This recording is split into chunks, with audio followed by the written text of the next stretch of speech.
বাস চলে যাবে, এই বেটা জীবন ভরে ছেলে মেয়ে নিয়ে কান্দে মরবে, এর কোনো আইন নাই, বিচার নাই।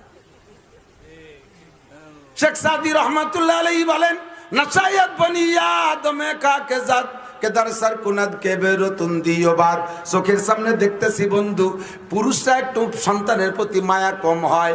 পুরুষদের সন্তান বাপের দরদ সন্তানের প্রতি যা, মায়ের দরদ তার চাইতে 4 গুণ। ধরে বলেন কয় গুণ? 4 গুণ। যার কারণে হাদিস আপনারা বহুবার শুনেছেন উলামায়ে কেরামের কাছ থেকে। সাহাবী নবী পাকের কাছে জিজ্ঞেস করছে, হুজুর আমার সম্মান আর ভালোবাসা সবচেয়ে বেশি পাবে কে? হুজুর বললেন মা। তারপরে কে কয় তারপরও মা। তারপরে কে কয় তারপরও মা। পরপর 3 বার বলেছেন মায়ের কথা। তারপরে জিজ্ঞেস করছে, হুজুর তারপরে কে পাবে? 4 নম্বর বার পাবে বাপ। এভাবে চতুর্থ শ্রেণীতে রাখছে বাপকে। কারণ বাপের থেকে যেই বাপের সন্তানের প্রতি যে পরিমাণ পরিশ্রম করে, মায়ে তার চাইতে 3 গুণ বেশি করে। 1 নম্বরে গর্ভধারণ করা, 2 নম্বরে ডেলিভারি যন্ত্রণা, 3 নম্বরে 2.5 বছর দুধ খাওয়াইছে আর ঘুম কামাই করছে। এই কামগুলো বাপে করে নাই। যার কারণে মায়ের চাইতে বাপের চাইতে মায়ের ভালোবাসা 3 গুণ রাখছেন নবী পাক শরিয়াতে। বন্ধুরে, এই বাপের মায়া সন্তানের প্রতি কম, মায়ের চাইতে 3 গুণ কম। তারপরও আমি এর নজির খুব কমই দেখি। বহুত বেয়াদব মহিলা আছে, অনেক বেয়াদব মহিলা আছে যাদের বেয়াদবিতে নির্যাতনের স্বামী সহ্য করতে পারে না, ছিঁড়ে দেওয়াই লাগে, তালাক দেওয়া জীব হয়ে গেছে।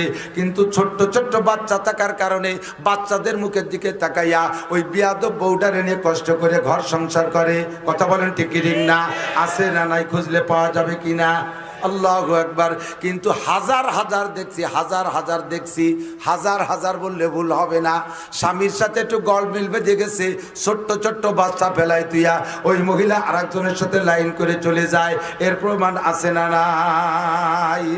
আল্লাহু আকবার। আল্লাহ পাক বলেন, উলাইকা কাল আনআম, উলাইকা কাল আনআম।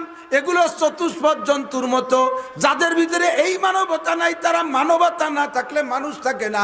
এরা এই ক্লাসের মানুষগুলো চতুষ্পদ জন্তুর মতো। চতুষ্পদ জন্তুতে আল্লাহর কাছে নালিশ জানাইলে অভিযোগ করলো, আল্লাহ এই ধরনের মানুষদেরকে আমাদের সাথে তুলনা করলে আমাদের ইজ্জত যায়, সম্মান যায়। কুত্তয় কয়, আল্লাহ এই ক্লাসের মানুষদেরকে আমাদের সাথে তুলনা করলে আমাদের ইজ্জত যায়। কুত্তর একটা আলাদা পার্সোনাল ইজ্জত আছে। এই কুত্ত কয় আমাকে ইজ্জত থাকে না। আল্লাহ কয় তোকে আবার ইজ্জত কি? তোরা কি হয়ে গেছে ভালো কাজে তুমি বিচার করো। আমাদের বাচ্চা হয় এই শীতের সিজন তো